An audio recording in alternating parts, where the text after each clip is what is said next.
Welcome to the Asset Mindset Podcast, where we don't wait for opportunities, we create them. So today we have a special guest, Alfred Brenner. Alfred, say hello to the audience. Hello, good morning. Depending on where you're listening, but it should be morning. Good morning. How are you doing, Dan? Appreciate you having me on. Oh, it's great to have you on. And man, I can't wait to dive into this episode with you because each episode we dive into the mindset, habits, and mission-driven thinking that turn everyday people into high performers and real-life warriors. And this isn't just about motivation, it's about transformation. And I know you've been through a lot of transformation, surviving with grief. And I think a lot of people that hear that won't know the full story. So why don't you share your story about surviving with grief and who grief is? Yes, it's interestingly enough, grief, everyone thinks is just the emotion, which it really was in the end. But that was my best friend's name. He was my canine partner. I was a, military working dog handler for the Marine Corps. And I was fortunate enough to be paired up with this 2-year-old black and tan shepherd from Germany. So we had a very long relationship, but he didn't know anything. I didn't know anything. So we always experienced everything for the first time. And it just created this like amazing bond in the end. But through long struggles of just, a lot of patience, determination, we finally made it to Afghanistan in 2010. And then that's where it clicked. We just, that bond, as you guys know, just happens overnight. It's like once you start experiencing everything together, whether it's good, bad, every day, attached to each other 24 hours, you're trusting your life with another person. And with me, with a dog, it was even that much more special. So I got to experience war with him, and bring some smiles along the way. We're on patrol and stuff too. So. That's great. Can you talk more about the bond and how it developed? Yeah, so for me, it didn't happen initially. I didn't grow up with dogs, so I didn't really know too much about how to handle them. It was always like, scary for me, honestly. And then once I got, through basic training and I got him, he kind of pushed the limits a lot. He was very stubborn and, dogs are smarter than we think. So it was hard to handle them initially. But once you learn the basics and you kind of learn his quirks, like I knew what worked for him, what didn't. And you kind of just build off of that. And over time, I realized that it was not just about like pulling him and just teaching him to sit, teaching him to down. It was more about like the wins and the losses, like going through struggle with him and then like finding a way to just like, you take sometimes in dog training, you take like 5 steps up, 20 back, because like if something messes up, you got to go all the way back this way. But it teaches you a lot. And it wasn't until we got to Afghanistan where that bond that we talk about really, really clicked. And it was really about the amount of time we spend together. Because when we have them stateside, they're in a kennel. So they spend most of their time in a kennel, much like your rifle would in an armory. So when we take them overseas, they are attached to our hip all the time. Everywhere you go, bathroom, you're on mission, you're sleeping on the side of the row with them. So that creates the bond a lot stronger. He trusts that, you're the only thing in the world that matters. And it's unbreakable. You get to the point where you say sit and then he pops into a sit. It's just like when you just like any other guy, left to your right. If you say go left, they go left without even asking any questions. It just becomes an unspeakable language. And like I said, with the dogs, it's just a lot stronger. Yeah, that's an incredible bond. All the dog handlers I know, I've been blessed to work with Marine dog handler like yourself, Air Force dog handler, and I got a good buddy of mine that was a dog handler in SF. So yeah, the bond, Awesome. when you speak of that, is just, I think people can't fully understand it. And a lot of people have dogs, but downrange, like you talked about the kennel, you are the kennel. Yes. Like you are Yep. their everything. And yeah, to a lot of people that have pets, they are their everything. They're the owner. But really taking ownership 24/7, a lot of people go to work. Well, guess what? He was with you at work. Yeah, that's true. So Yep. when you were doing all these things, and you did mention like their quirks, obviously in life, people have quirks, dogs have quirks, there's quirks at work. How do you work through quirks, or what did you find that were quirks that you were able to overcome? Well, like he taught me, so that's interesting you brought that up because he taught me a lot just about life in general. It was interesting. Like I was like initially frustrated, like, oh man, why isn't he doing this? And it ultimately built down to that trust. It was more of the fact that if he didn't sit because he was stupid, he didn't sit because like he didn't feel like it. He didn't sit because like he didn't understand the picture. I didn't like clearly define it because I was anxious. I was like nervous a little bit, and they pick up on that. So what I learned was that the more that we focus on what bothers us and not just, the end result so much, it starts to really trip you up. So you start to like make mistakes and then you get caught along the way. So he taught me that it's like okay to just it's okay to mess up is what I'm trying to say, right? Mistakes are okay because then you learn from them, right? We all hear that. Like you have to make mistakes in order to hit that success part. So instead of me getting frustrated with him by not listening to me, I said, okay, why isn't he listening? Let me see what the issue is. Okay, the issue is I'm tugging on the leash a little bit too hard. Like you said, in relationships, like, oh, I said something the wrong way. It's not that they're not hearing me. It's just I said it the way I said it. So it's a way that you have to present the situation. If you look back and just really just focus on what the actual issue is. Otherwise, you're going to just keep making the same mistake over and over again. You get frustrated and then you're never going to be able to see the end goal. No, that's fantastic. I think that's great advice for life and for the listeners. And I think something that you're touching on really here that is fantastic is ownership. You had to take ownership of your actions and you sending the message. Let's talk about ownership. And you can dive into this as deep as you want because obviously you were like the owner of your dog, Right. 24/7 downrange. So talk about the ownership aspect. Yeah, there was something they teach you too. As dog handlers, and I'm gonna relate to this a lot because it's the experience. But as dog handlers, they teach you that dog, that extra life, is way more important than you. Right? It's not about you. Initially when you get into the business, you're like, oh, I look so cool with the dog. It's all about how we look, how awesome we are. We're a great asset. But it's a very unselfish, job to have. It's really about saving the lives of others. It's about the needs of that dog. You have to be very unselfish. It takes a very certain type of individual to do that. And as you go through, let's say, life, you have to be unselfish in certain things in order to get things back, right? You have to be able to give a lot to others in order to get stuff in return. So with the dog, it was always about whatever his needs were, because that's how we worked as a team. So when you're working with other people, it's always about what could I do to this to benefit me? That benefit will come to you in the end. It has to be initially, what can we do for each other? What can I do for you first? You can't serve yourself without serving others first. And that's something that I learned, like when we were out in patrol, I was out front, K9 leads the way. We were the ones in charge, to being like, hey, this is all clear, but it was always about them. I had to keep them in mind all the time, not about how this made me look or, how many saves or how many fines you had. It was never about that. And it's that unselfish mindset that really gets you out of your own head and allows you to be successful for others, without tripping over yourself, and that's probably the hardest thing to do is let go of that control of like, how does this make me look? How does this make me feel? You have to let it go to others. So having some of the ownership is not putting yourself first. That's correct. I think so, at least. Yeah. You can wait, like, let's say you're doing something, right? Like if I was doing a mission and I was searching and then I felt like it was something that I did, of course it's on you first. Like, you have to realize where you made the mistake. Going back to the dog training thing, there was always something I did. I was always frustrated with him. I was always frustrated with the trainer. I was always frustrated with the weather, but it was always on you. It always starts with you, everyone relates to the whole analogy of like, you got to put your own air mask on before you help others, so like you have to, and we'll probably touch on this later too, but I've learned the hard way that if you don't take care of yourself first, you can't take care of others. So it always begins with you and then everything else trickles down to everybody else. So, yeah, it definitely, you have to take ownership of your mistakes for sure. Yeah, I like where you're going with this because a lot of people think things are just cut and dry. Yes. Like I talk about ownership a lot, and yeah, you have to take ownership of your mistakes, your learning, your growth. But at times, part of that ownership is taking care of others, is doing the right thing for someone else. You own that power. And I think it's incredible that you're sharing your story and you just touched on frustration. A lot of people get frustrated in the world. It's a very common human emotion. Yes. So dive deeper into what you've done to overcome those frustrations, whether it be in life, whether it be working with grief. What do you do and what have you learned about frustration? Yeah, so like you touched on a lot there, but getting frustrated, people going helping others, right? You said people get frustrated with that too, and then there's many facets to that. So people will say, "Oh, I'm putting so much of my life, and I'm putting so much effort into this relationship, or I'm giving you so much, I'm doing so much for you," and then they resent it almost, and then they get frustrated.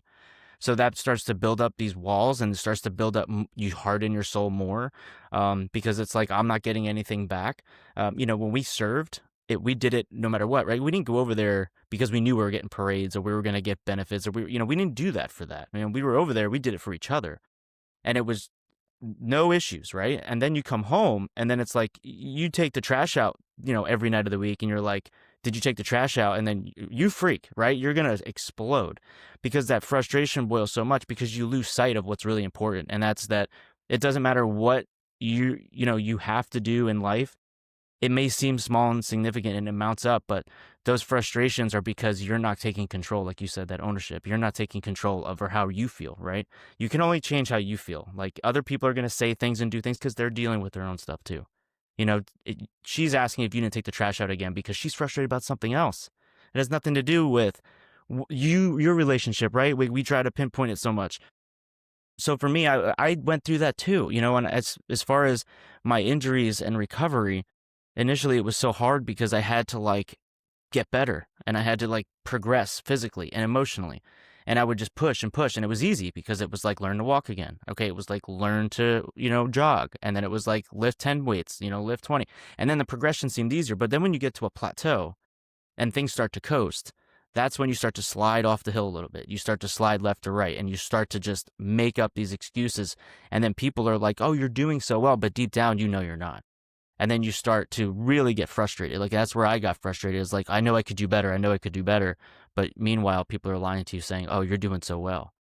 So the thing that I had to really learn, and it took me very, very long and a lot of work, but I had to learn that the only thing you can control is how you feel. It's the steps. I had to go back to day one where in order to walk, I had to take one step first, right? I didn't start walking 2 miles initially. I had to start with one step. And I remember that moment in the hospital where she's like, we're going to learn to walk again because I needed to go home and get out of my wheelchair. And I had to take one very difficult step. And then once I did, a week later, I was sent home and I was walking by myself. So I had to really think back. And it's so hard because in daily life, we get so caught up with everything that we just want to sprint. We just want the end result. We want the free bagel at the end of the marathon. We don't want to go through the hard stuff, So I would say if we had to boil this down, it's you have to take one step. And if it's hard, remind yourself that one step is easier than the 40, right? We all want to take the 40 steps, but just take the one first. And I promise you it'll get better over time. This is great wisdom. And before we dive more into this wisdom, I want you to share your story because a lot of people are hearing about grief. Now they heard a little bit about you having to, learn to walk again and take the steps. So what happened? Yeah. So I always struggle with this portion to talk about what to talk about, not trying to spoil my whole story or like what more is important. But we deployed together in Afghanistan. I had a very easy deployment in the beginning. And then I guess like some deployments, they get worse over time, depending on where you work, the seasons, the climate change, everything. So I was working with different units, things escalated. It went to where they had to send about 24 of us to go to Kandahar to work with the army. So they needed a high support of dogs because of the IEDs. So they sent us to Kandahar, and that's where it was really bad. They definitely needed our help, and there was just gunfire, mostly, every other time, a lot of IEDs. And incidentally, I was like never in a place where I found them. Like it was always like I'm working in an area and they're like, hey, on the radio, we found an ID somewhere else with either a mine detector or someone ran it over. And we went through a lot. We saw a lot. And I got to the point, it was a long mission. I remember calling my wife in the morning, telling her the typical, hey, can't talk for a while, got to go out. And was going to go out for about 2 weeks. We were going to do this big clearing operation. It even made like Wikipedia or something. It was like part of, history. So we went through this clearing operation and we were with multiple units, and a Marine tanker unit, the Afghan army, and we're pushing through this area because they were going to destroy it to turn it into like a roadway. And then we get to a spot, of course, we hear on the radio they found an IED. So that was too much. Day one, we were already finding one. And then we're sitting there, and then I'm next to a kid, we're posted up, and then there was another IED that we're waiting to detonate. So we're sitting there talking, we're hanging out. The kid next to me is playing with Grief. Grief's jumping all over him, and, he's hanging out with him. Then he's like, hey, everybody get up. We're going to do a control deck, get back to a safe distance. So we go to stand up, and I go to take 3 steps to my left, and an IED goes off right underneath us. I turn around, and Grief's just missing in this cloud of smoke. And I see this hole, this crater, and this kid is inside this crater, and he's just wailing his arms and legs, and I'm like, that's odd, right? Like, no one gets hurt and then falls in a hole. But then I was like, okay, we got to get this kid out of here. So I went to check on Grief. He was shook. His head, he wasn't there. Like, the ID was too close. He wasn't paying attention. Probably just really rocked. So I checked on him. I was like, all right, let's go search an area for the halo to land. So we're kicking around. I'm frustrated. I'm kicking the dirt. And as I'm like doing my spiral, trying to trip an IED, before this helicopter lands, I see them on top of a building, and they're lowering the body of the kid who was sitting next to me. He was on top of an IED. And his name was Specialist Stephen DuPont. And he was, hanging out with me and Grief about 5 minutes earlier. So that really ruined the day. So they say, hey, we're going to get into this other building. We got to stop for the night. It's going to get dark. So we get to this giant building. It's like 10-foot high walls. We're going around to clear the back door. Again, Grief isn't working, but I figure, let me just check, be there for my expertise to say, hey, you guys just see if there's anything near the door. The captain I'm with, he's trying to peel back this door off this mud building. He's yanking on it. The Afghans are getting all upset because we're breaking into their building, and then he slams the door down, and they're like, okay, we'll take pictures of it for evidence for some reason. They want to, take pictures. So I took my camera out. I took a picture of this door, and then I took a picture of it laying down after he killed it. And then I go to take 3 steps to my right. Right before I took the 3rd step, everything just went white, and it just felt like I was spinning through the air. I've had like this high pitch in my ringing in my ears, and couldn't think. It was a odd feeling. I couldn't hear anything, couldn't like feel anything. Definitely thought I died. It was like, if you have to die, it was that easy, just boom. But then the flipping stopped, and then I heard voices, so I realized I was alive. But now I'm thinking, okay, well, I'm definitely like a torso because I just flew like 100 feet in the air. I know what these things do to people. So I'm laying there, they're fixing me up, and then I hear them, call on the 9 line. They're like, hey, 1 is wounded, 1 killed. So I was like, oh, it's, someone ran in and got tripped in the doorway or something. So as they said, 1 wounded, 1 killed, I just hear all these voices, and I'm like, wait, everyone's alive. But the one thing I didn't hear was them call out my dog's name. And they didn't say, go help Grief, or, Grief come, help him out. So I knew right then he was killed. And that didn't affect me initially at first for a lot of reasons. But they're patching me up, and the one medic I was with was joking with me. He's like, dude, you're going to be all right. And I'm like, yeah, okay, buddy. Have you ever seen any war movie? That's what they tell everybody. So I thought I was out, but they were right. I was going to live. I was going to be fine. They patched me up, tourniquets in all limbs, and they got me on the helicopter, and I flew to Bagram, and then to Landstuhl, Germany, and then to Walter Reed Medical Center. And that's what started the long road of recovery. Wow, incredible. So did you find out the story from others? Like, what happened? What'd you step on? Was it remote debt? Like, because Yeah, based off of what I've learned and what I knew in the moment, because I was conscious for the whole thing, was essentially it was in a wall waist high. So like it was right by that doorway. So the idea was they probably stacked it in there in case we were ready to get, stacking into a room to clear it. If they had 8 guys on a doorway, they would have mangled 8 of them instead of, hurting 1. So, and the idea was, you know how it is with the pressure plates. Sometimes they could work 20 years later.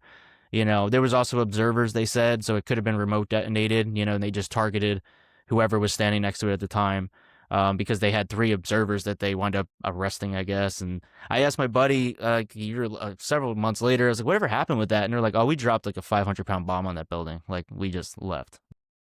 So allegedly it was like, I guess, like the bad guy's hideout or something. So it wound up being, I guess, a good thing we didn't sleep there. But yeah, tough day. Yeah. Yeah, no, absolutely. And I think people don't understand how IEDs can work too. Like you said, in the wall. Most people think of an IED in the road. Mostly, yeah. They They're don't usually realize. floor, yeah, on the ground. Yep. And I very rarely, you had a lot of that in Iraq. I'm sure you guys knew, because there was more walls, I guess. There was like, we didn't have many buildings, but they usually put them up high or waist high, getting guys in through alleys and stuff. So that was more common, I guess. But it's usually in the ground because it's easier to hide it that way. But yeah, and then these things would go off. Like, I can't tell you how many times we clear an area or go over something, or I'd clear an area one day, and then next day it's almost like they were watching us and knew that we cleared it. So like they were like, they're not going to clear the same area every day, So then the next day someone walks over that and it goes off, And it's crazy. There's like can you do, right? And that, like I said, that could have been a situation where they just touched at the right time, where they wanted to get me because I was a dog handler, whatever the case was. Yeah, and it was funny, It's but it's not crazy. funny at all. But you brought up the fact that they're usually on the ground. I remember I was laying in the hospital, and one of the new nurses, she was like a lieutenant nurse or whatever, and she opens the sheets up, and she's like, "Oh my God, you have legs." And I was like, yeah, because everybody didn't, they, I was so mangled up, and then she saw I had real legs, and yeah, there's everybody just, it was unbelievable. It's just typical to have no legs or missing one, and so that was tough. It's super tough. And I only brought up the IED or improvised explosive device because they're improvised. People don't realize. They just think, oh, roadside bomb. No, they're set up on doors. They're set up, like you said, in a wall because they know, hey, we're going to stack on the wall before we breach and go in. So there's so many variables. And I think it's just a great life lesson. Don't get, I don't know whether you want to say tunnel vision or blinders on, where you just think, oh, it's just this. It's only going Yes. to be in the road, or, oh, my only challenge is to get and do this.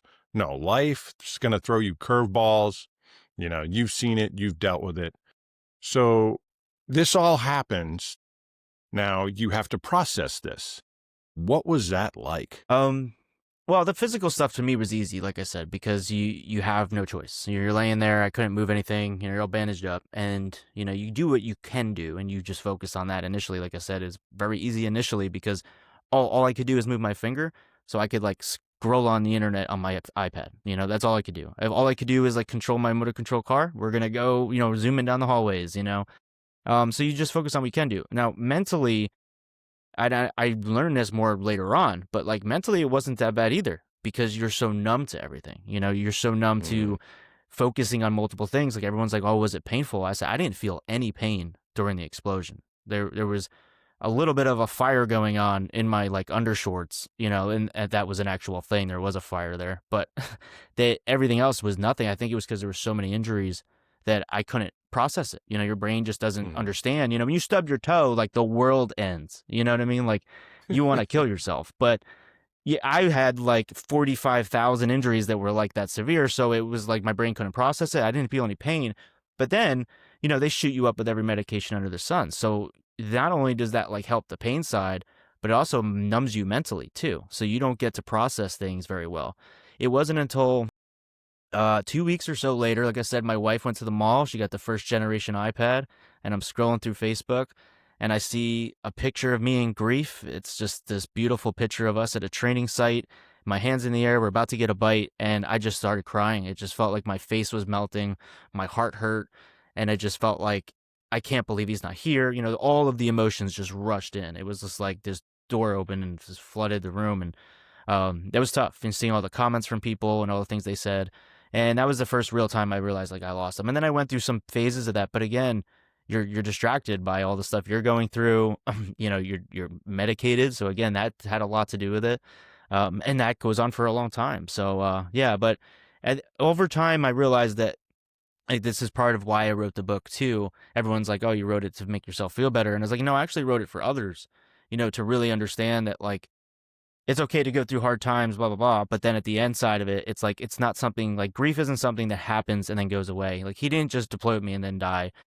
Losing somebody or losing a job or losing anything in life just doesn't happen and then you have to get over it. Like you live with it for the rest of your life. Like you survive with it and it's something that you carry with you.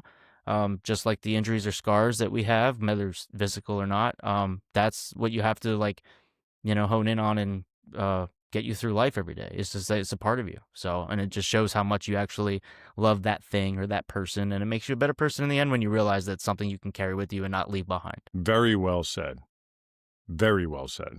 I can't say that. And I'm proud of you for sharing your story, brother. I mean, to be able to put yourself out there, it's a hard thing to do, especially when we've been kind of trained to just be selfless and do our job and stay in our lane, and to really expose yourself and share your emotions and what you went through.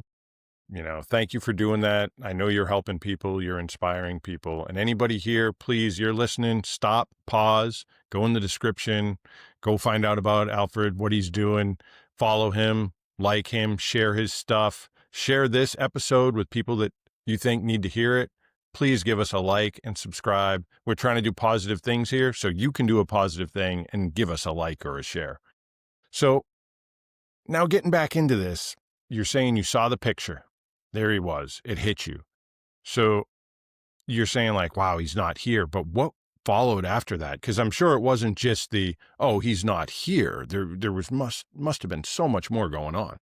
Yeah, there was moments of like, what could I, you go through the what could I have done? I had like dreams that he was still around. There definitely the side of it, and it was super, it's super common, I think, for people to feel that. And I don't, everyone asked if I had survivor's guilt.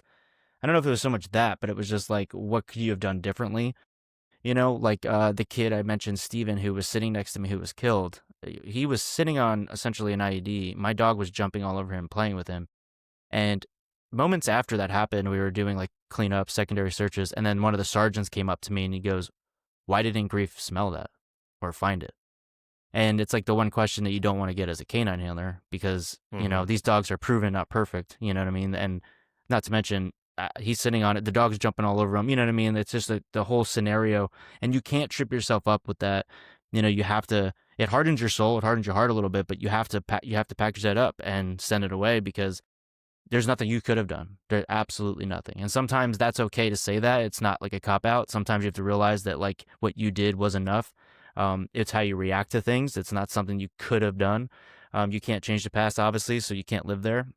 And that's where I struggled with that a little bit. It's like, what could I have done differently with the Grief thing? And I'm thinking nothing. He was blown up, hours before. He wasn't even searching. We're walking out an area.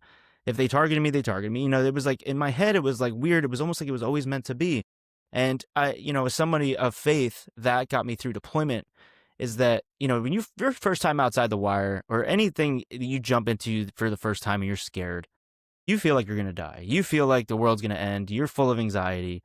Then what? That goes away, right? Because of complacency. So like that goes away. And every day I just had to rely on faith and you get shot at and then like something else trips you back up. And then you have to rely on the one thing that'll always get you through it is that you're not in control. Like I believe that there's a bigger plan out there for you. And there's a huge part of living as humans and having good mental health is that a part of it is, the spiritual side. You have to be healthy in the body, the mind, and the spirit. And that's a real thing. I don't care what you believe in. I don't care what your religion is. You need to have that trinity all working together. And that helped me get through a lot in deployment. But when I was hurt, it was almost as if it was like that feeling of floating to heaven and dying really made me feel like, wow, this was it. That was easy. I was supposed to die. Like my family will celebrate Memorial Day instead. And then I'm laying there and I'm like, oh boy, I'm still alive. Okay, well, now I'm going to live with no legs, like whatever you want from me, God, I'm here like this. And it was always meant to be because that's how I got through deployment. So it's not like when I got hurt, it just went out the window. That faith got me through the moment and then all the other tough moments over time. And then, like I said, you start to forget as you get complacent, it just goes away and then you get normal and you get comfortable. Then you start taking control of your life again. Like, oh, I'm doing so well. Look at me. Let me see if I can get more of a pat in the back somewhere else. And then kind of God knocks you back on your butt and says, no, like it's not up to you. It's up to me, So I had to learn that very hard, lesson over the last several years too. And I think if you constantly realize that you can control your mind and your body, but like realize that like if you just have to have faith with the other one's a gift. It's free. You don't have to do much. You just have to give it up to him. And that really helps. No, that's powerful. Very powerful. And well said once again. You're full of a lot of knowledge, and I want to thank you definitely for coming on here and sharing your knowledge, your experiences. You have so much self-awareness, stepping back, being objective, looking at things. Where did this self-awareness come from? Was it religion? Did you have a mentor? What happened? I think it was mostly faith. I always was founded on, I grew up Catholic, so like everyone who's listening to this who's Catholic, it's like, oh, I get it, so you have that structure. And so, yeah, grew up Catholic, went to church. So I was always exposed to it. I knew the story, I knew the Bible. But what I'd never understood was like a relationship, it's more of a relationship with obviously Jesus and like God. Again, with different religions, it's your own thing, but it's more of a relationship. And that's really what having faith is about, right? Like faith isn't going to church. Faith isn't, going to confession and telling a stranger all your horrible secrets. That's not faith. That's a transactional duty. That's like a routine. But yeah, I learned that it's more of a relationship. It's more like, when you're growing up, you like just trust your mom or dad that they're going to be there to protect you because it's instinctive. Like it's a relationship, it's a love, it's that unconditional love. And that's what it is with God and Jesus. That's what it is. And when we lose sight of that because we think we can do our own thing, right? Like when a kid thinks he can do his own thing, he's going to get in trouble. And then the parents have to reel him back in, like, trust me, I got this. But then sometimes they'll let you get hurt to learn, and that's what God does. So it's really a relationship. So I think it's like between I say a horrible word, but like evolutionary change through like, going from Catholic and shelter to boot camp, then having to go to church on Sunday and everyone does the same thing, it doesn't matter where you come from, and being around other people, working with different countries, working with different services, right? Like we get out of the Marine Corps, we're the best, we're awesome. But then you go to the Air Force and we're all in the same, we're all working together, and you learn that it's not about yourself, it's about the dog. And I'm working with Navy guys and Army guys, and you start to learn that it's like, it doesn't matter what you're wearing, it doesn't matter anything, like we're all the same people. So I guess the self-awareness just becomes like, I was very blessed to have a lot of experiences that transformed my outlook and worldview on things. And it kind of just kept changing over time. So that's kind of where it came from. No, that's great. So this change and growth, let's talk about that for someone that's, listening to us right now speak, and you're sharing your story and they're going through struggles. How would you advise them or help them? Well, the one thing I can tell you is no matter what you're going through, it's not as bad as you think. And I think that's very true. And a lot of people are going to say like, well, you don't know what I'm going through. It's really heavy. And I'm like, the only reason why I can say that confidently is because there's always something worse than what you're going through right now. I don't care what it is. Like you're struggling at work, you're struggling in your relationship with your wife, your friends, or whatever. It might seem like the end of the world, but it can be worse. Like absolutely can be. And then the ultimate thing is you could not be here. If you're not alive, you can't experience any of this. So part of living is having the good and the bad. There's parts in between. I've learned that. Like I've went through the ups and downs, and I went through the peaks and the valleys. And whenever I got into the valleys and the dark parts of my life, I tried to just kind of embrace it. It was like, well, I'm a failure, so I'm going to keep on failing. You know why? It's way easier to keep failing than it is to do anything about it. And I didn't want to shine a light on it. I wanted to stay in the dark because I was comfortable. But the only way you're going to get through it and have growth is to be uncomfortable. That's it. It's like day after we all graduated boot camp, it was the greatest day of our lives. And that's all we remember from boot camp, right? Like when you think back, you don't really remember the feeling of being in the mud and like crying and waking up at 3. Like I can remember getting my Eagle Globe and Anchor, or like hugging my wife. That's what I remember from boot camp. So like, I promise you, no matter what you're going through, you'll not remember this going back. Like it's going to get better because at the end, there's going to be a light that's going to shine over that darkness. I promise. But it has to start with a step. It has to start with one thing. That's why, and I related to this a lot because it's very basic, but like that's why they have this 12-step program. It's an outline thing. People going through dark times with addiction or all these other issues, they have to give them a starting point, right? Day one, this is what you do. Step one, right? I've said it before. It has to start with one step before you can run a marathon. And that's what I've learned is like, you have to realize that it's just one step. And, just recently I was like doing some stuff and like, oh, I don't want to do this. I don't want to do that. Like the other day I was like, didn't want to work out, but I just went down, and even if it's for 8 minutes, like I didn't do the best workout. I didn't do really anything. I didn't feel like I did much, but I did a couple things for 8 minutes. And then I got up and it was like, it was half butt, but at the same time, it made me feel better. And like that one win carried me through the rest of the day. So you have to start with the smallest thing. Growth is going to start with you realizing, one, that you're in a tough place. And sometimes if you're comfortable enough to tell somebody, tell them, right? It may not be your wife, may not be a pastor. It might be your best friend, it might be the internet. Google it, ask AI, what do I do to get out of this rut? And, just say it, because once it's out there, you shine the light on it and now you can address it. Right. So. Yeah, that's great. And that's back to that self-awareness. You got to have self-awareness. If you're going through, and I'm sure, anybody who's served understands the droning, like you're just droning, going through the motions. You don't want to do that. Having self-awareness is going to change a lot. And I think that's part of your story. And speaking your story, or speaking about it, surviving with grief.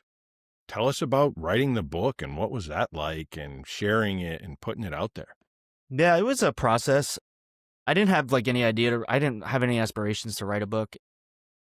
When I was overseas, I kept a journal. I just like wrote down stuff, just to tell stories when I got home.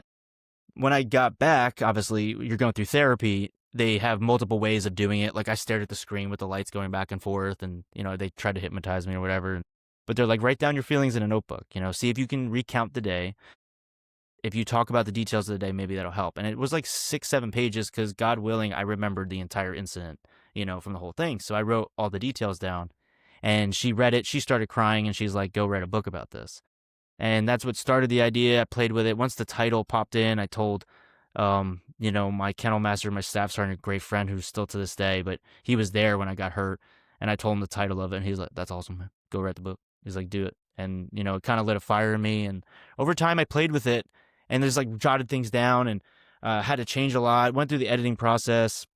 No editor, no publisher. I wanted to make sure I touched everything myself. I wanted to handle it front to back because I know I've been involved with that a little bit before. And you tell them a story, and they change it all. I don't know if you're familiar with that, but you could be like, Corporal so and so got hurt, and they're like, Sergeant so and so got hurt. They get the smallest details wrong, or I've had people tell my story and they're saying grief jumped in front of the IED and like saved my life, and I'm just like, no, that didn't happen. You know what I mean? Like they try to embellish it, right? So I didn't want to do that, and I did it, and then COVID hit. I was doing real estate at the time. In between, I just most of the book, but then COVID hit.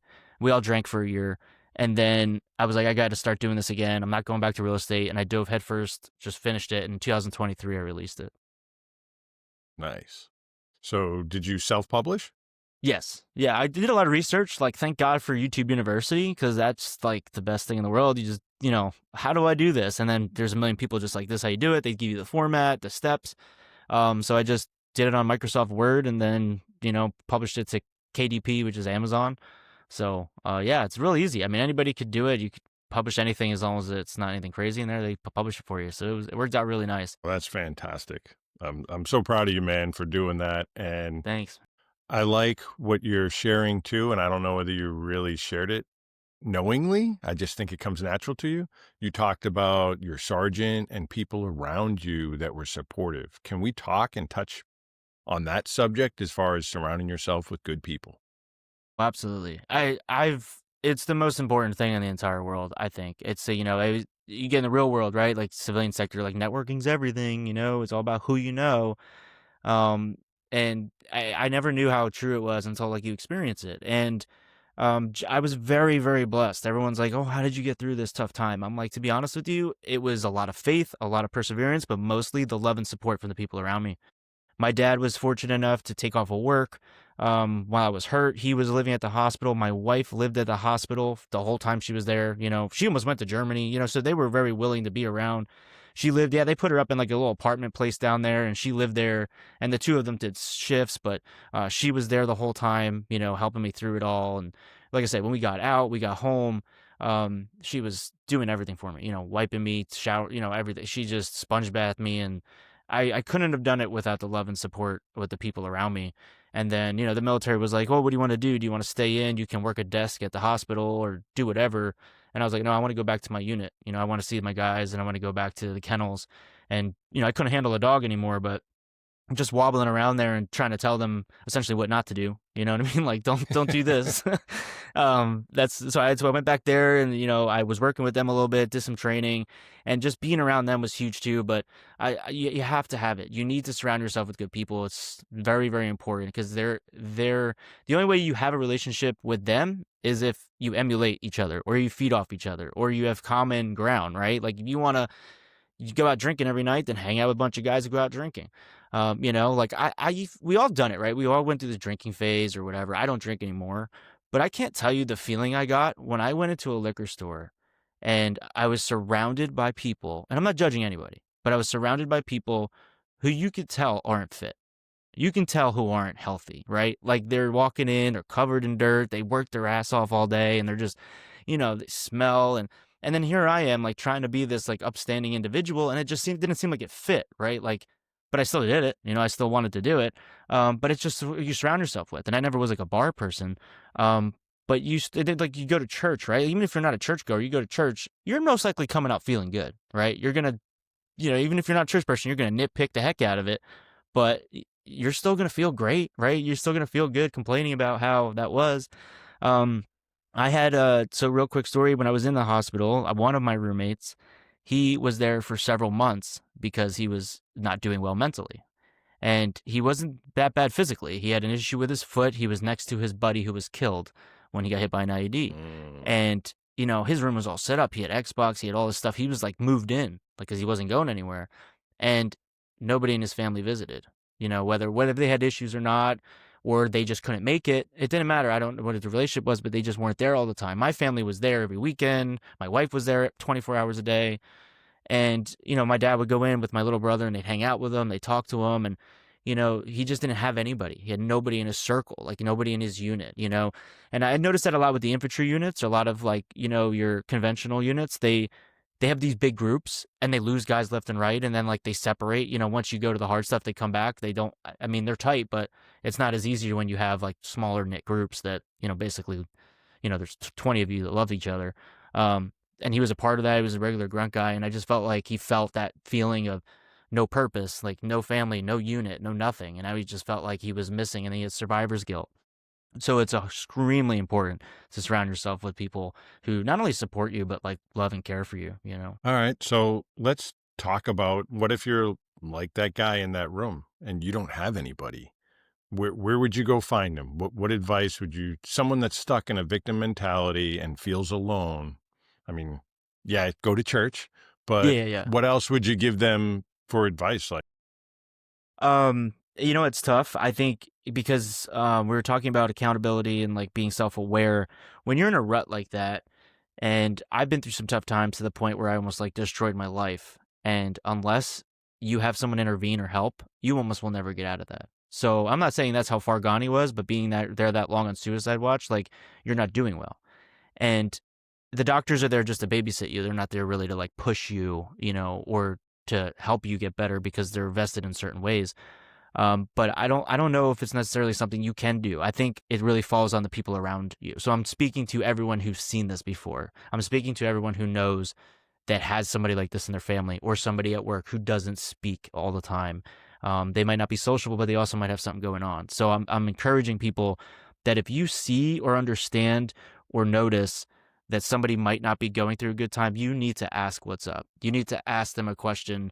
I'm not saying you have to sit them down and be like, yo, are you on drugs? Or like, hey, do you need to go to a program? Or hey, are you not feeling good today? Like, just say, hey, what did you do this weekend? Like, hey, like, I like your shirt. It'd just be the smallest conversation.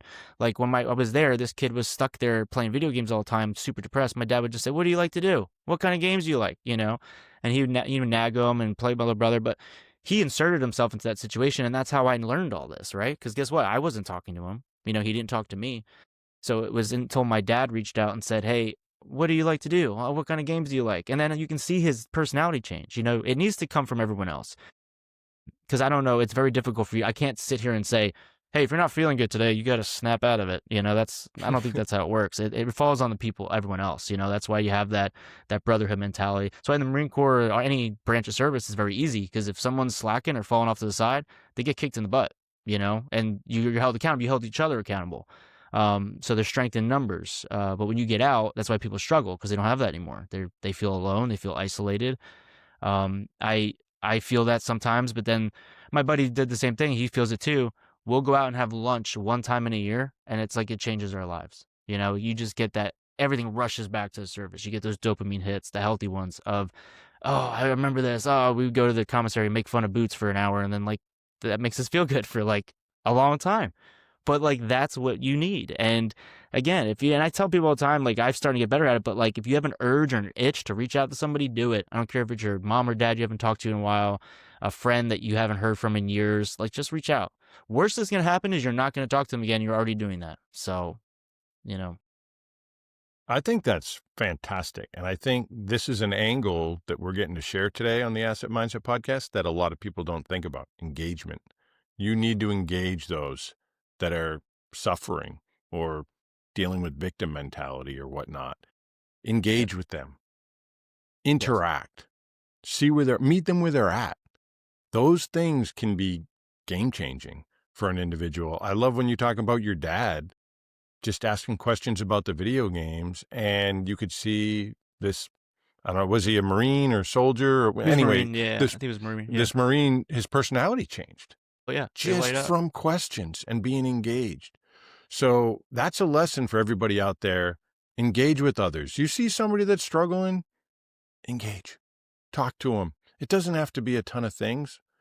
A smile. How you doing? I like your shirt. Yeah. That's going to make Anything. anybody feel better, you know? Yeah, Who doesn't little like a compliment compliments. on their shirt? You know, like, No hey, creepy stuff, but keep it don't be too creepy, but yeah. typical Compliments, Marine had to go smile. there. Your mind had to go Yeah. creepy. No, This is a no serious really. Well, yeah, that's podcast. the Come on, military. Alfred. That's the military stuff, you know. No, Yeah, absolutely. you Come on. got yeah. Humor, we use it Yes. all the time. Yes. I try to make people laugh, and I see if they're struggling, you're like, oh boy, this isn't working. Like something's got. But you gotta like just gotta do it. Like if you have an itch, like that itch, you gotta do it. Like, and I know it's very easy, and people tell me, oh, you're just an extrovert. It's easier for you, and I'm like, yeah, but it's not that hard to smile or say thank you sometimes. Like, because a lot of people just dismiss each other, you know. And the one person you just dismissed, if someone holds a door open for you and you walk through it and don't say thank you, that person might be on its last nerve and might be like, that's it, I'm going. That's the end of my life. So just interact with people, stay engaged. We're so stuck in social media and the internet, technology, all that is just sucking our social life out of us. And we really need to just engage with each other. And again, one step at a time. I'm not saying you have to go and give a speech or hold an intervention. Just say thank you, smile, nice shirt, little pat on the butt on the way out the door or whatever. No, don't do that. Had to go there again. Do I Yep. need to send you some crayons? It's not even November 10th yet, and I'm going to get the crayon joke for the next week. It's fantastic. So you're doing great things now. What do you see in your future? Like, where are you going? What's next for Alfred? That's a good question. I'm still figuring it out. I'm in school right now, so it took me, I got into the Marine Corps because of college. They were like, what do you want to do in college? I go, I don't know. So they're like, we'll pay for it. So I was like, cool. So then I did that. I'm chipping away. I just got my associates. Now I'm at a 4-year real college, and I'm trying to get my bachelor's. And then we'll see how much of a benefit. I'll probably go to school until my benefits run out. And then, when they stop paying for it is when I'll stop going. And then we'll see if any jobs come up. I'm kind of doing it for that reason, but also I feel like that's just what they do. In order to get a good job, you need a good degree. So that's why I'm doing that.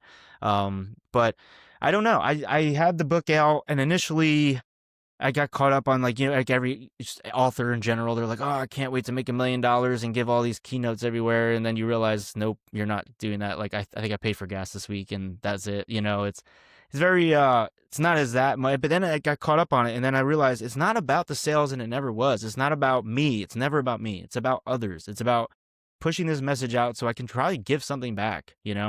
I've done speeches in the past where I would speech and then like maybe it doesn't land, and because I'm still new at it, but I have 2 people come up to me and like it changed my life. Just the reaction that they had, like they said, what you just said changed my perception on everything, and I'm gonna change my life around. Now whether they're doing that or not doesn't matter. Like reaching people, connecting with people, and that's what I really want to do. My ultimate goal is to be a public speaker. I'd love to give speeches on any content, just to be able to help, whatever, through my story or relating it to them in other ways. So I'd like to do that. I've been doing it. I just like to get paid for it, because then I don't have to get like a real job. My wife's always like, when are you going to start working? But living off the benefit stuff is getting old, So yeah, we'll see. We'll see what happens. But that's kind of what I want to do, is keep going and do my degree, do things like this. I love sitting down and doing podcasts, but this is just amazing to be able to reach more people. And I've done a lot of podcasts recently because I realize it's the fastest way to reach people, and it doesn't take much. But yeah, it's been very enjoyable just to share the message.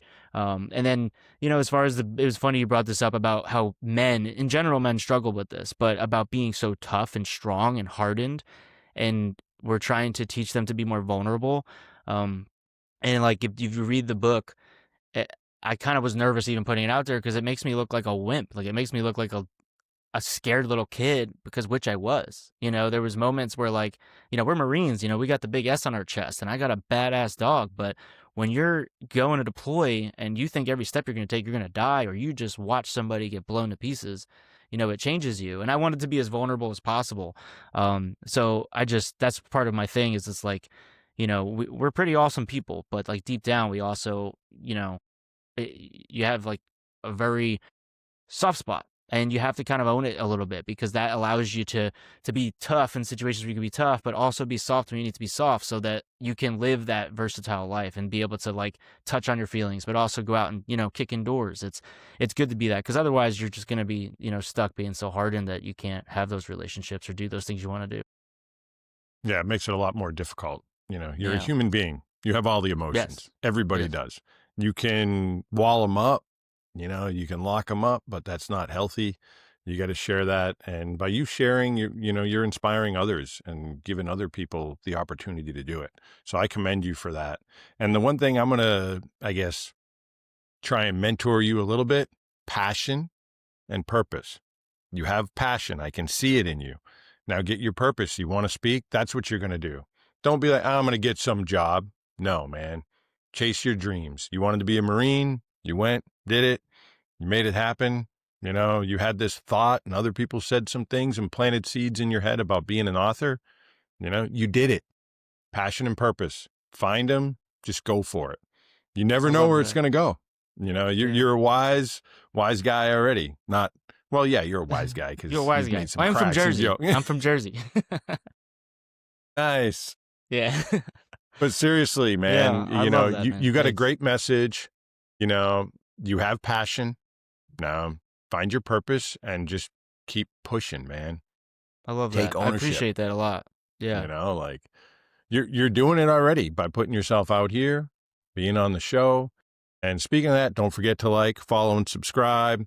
Don't forget to go in the description, check out Alfred. You see, we're doing good things. This is a positive podcast. Please just give us a little positive love back. Give us a like, follow, and share. So I definitely will. I I wanna- thought you were yelling at me to do that. I thought you were telling me right now to do it. Yeah, you Like, need to just do go that like- too, of I'm going course. to. I've seen your stuff. It's amazing. I love it. So Oh, thank you. And it's Yeah. not all me. Denny behind the scenes is an amazing man. I've been blessed having amazing guests. It's like we talked about earlier, surround yourself with good people. I break down my 3 simple rules. Number 1, take ownership of your life. Realize you are your greatest asset. 2, surround yourself with good people and good environments. And 3, be a good person and good asset to others. You do those 3 things, you're going to have a successful life. I believe And that. that's Absolutely. the asset mindset philosophy. And you have it, man. You're growing it. I can't thank you enough for being on here, being on the show. But before we go, I want to ask you, what do you attribute most of your success to? Wow, that's deep. That's super deep. That's tough. I I'd say it's interesting that you said passion and purpose. I think what attributes most of my success is to do something you're passionate about with a purpose. It's you kind of coined it, but anything that I've found to be successful, I found that I was passionate about, right? Like I didn't want to be a Marine, but when I did it, it was always that challenge and that push, and I got passionate about it. I love being with the guys. I love running. I love getting a 300 PFT, and I was just very passionate about it, so it became easy. I got meritoriously promoted. I went and deployed. I didn't like being in with a dog. Yeah, I was scared of them. And then I became passionate about it. Like learning dog language was addicting. And then that bond that I found was something I could never experience before. I became so passionate about it, and it became my life. And it's starting to give me a purpose. And like you said, you can't do one without the other. Yeah, you could have a purpose to go take the trash out, but nobody's passionate about it, and then you could have passion, but if you have no direction to put it, like end goals, it's not really, it's more of a dream than anything. So, yeah, I'd say that's really it. So I appreciate the hint, but that's exactly what it is. No, that's great. Well, I want to thank you again for being on here. I'm proud of you. You're doing great things. Everybody, don't forget to check out Alfred and what he is doing. Go on his Instagram, everywhere. Get his book, please. Go to Amazon, check his book out, Surviving with Grief. And thank you again for being here, following the show, and everybody out there, like, follow, and subscribe, and definitely share this with someone who needs to hear it. And more important than anything, own your power.